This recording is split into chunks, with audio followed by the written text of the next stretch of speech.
WhiskyJason here, Whiskey Live Dublin 2022, together with Gavin Ryan, part of the Ryan family. Jack Ryan is our brand. Ah, so you actually are part of the family. Yeah, I am, yeah. I didn't, I wasn't. My granddad. Yeah, exactly. Yeah. Excellent.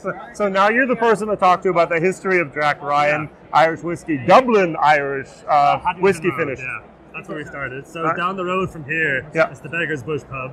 Right. He used to own that pub. Ah. And he used to finish whiskey there back in the day, 1913. They used to have a little bottling thing in the basement. Yep. And by the 1940s, that stopped. They stopped doing that. And so on the century of us owning the pub, we started again in 2013. And we released our first whiskey, which was a 12-year-old. Yep. Was it this? Yes, bourbon finish. Yep. Quite nice sort of honey taste to it, but quite smooth going down. What's the price at the moment in Ireland for that? In Ireland for that, it would be 56. That's good still. Yeah. Oh, very good. Thank you. Some people are asking 80, 90 for a 12-year-old whiskey at the moment. No, that's our... And out of the three how today, that'd be the cheapest one. Yeah. Yeah. See? Look at that. Yeah. Very, very good. So you source and you finish and you bottle and you sell at reasonable prices. So we're not tied to any one distillery. Right. We go around to different ones, and if it catches our fancy, we'll get it from there. So recently it's been Great Northern and Cooley's. Right. But we're not tied to them. Yeah. And then we source the cask in from around the world. Rioja, Madeira. I remember a single cask Rioja. Yeah. That was a museum something. That was really, really nice. About 4 years ago. I think that was a centenary. Yeah, exactly. Yeah. Okay. Very, very People nice. have been asking for that today, but we don't have that on. Unfortunately. All right. Very good. Now you have a second bottle here, if I may. Yes, what's this one? 11-year-old. Paddington. So the thing is, we did a thing with Jack Ryan. He lived in Tunivar, grew up there. We don't have that one today, but then he moved to Haddington Road. Yep.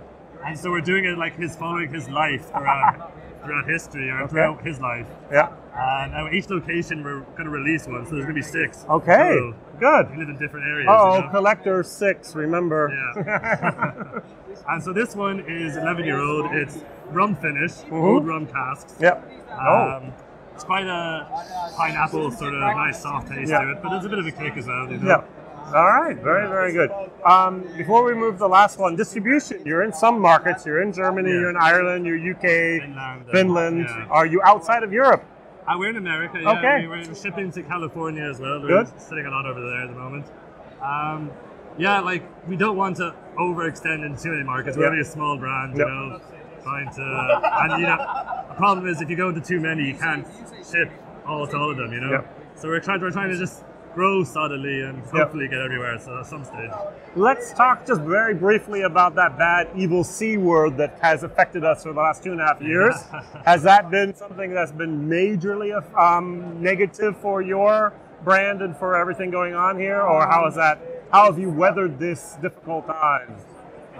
We didn't really feel it too much. I mean, so we have a lot of cask storage up in Donabate. Yeah. And it didn't really affect our supply, really. Right. I suppose the market did, and during COVID actually, we did feel a bit of a pickup. People were at home, had nothing else to do but drink. So, some people, exactly. Exactly. Depends on what type of business you're in there, Events, whiskey, well. So it worked out pretty well for us. For me as an online whiskey person, it was just like I was logging in then. I couldn't keep up. It was amazing. So it really did push and help a lot. Now this whiskey is a totally different beast for the 12-year-old. Just look at the color here. Now you have a 5/8. We hadn't really done this before, and we're kind of worried by it because you're curious about the response. Yeah, well, not curious, but when we were making it, because we were told that it's very hard to do imperial stout cask well. There's infection if you get into the whiskey, and it can get too sweet sometimes. But this one turned out really well. A nice balance to it. And people were coming today, and it's actually been very popular. I'm sure. And the price for this in Ireland? For that in Ireland is 70. It would be one of the most expensive. But you need to have those imperial stout casks. You need to have that expertise. So we did a partnership with Brechin Brewery in Monaghan. A small family brewery as well. They like doing that.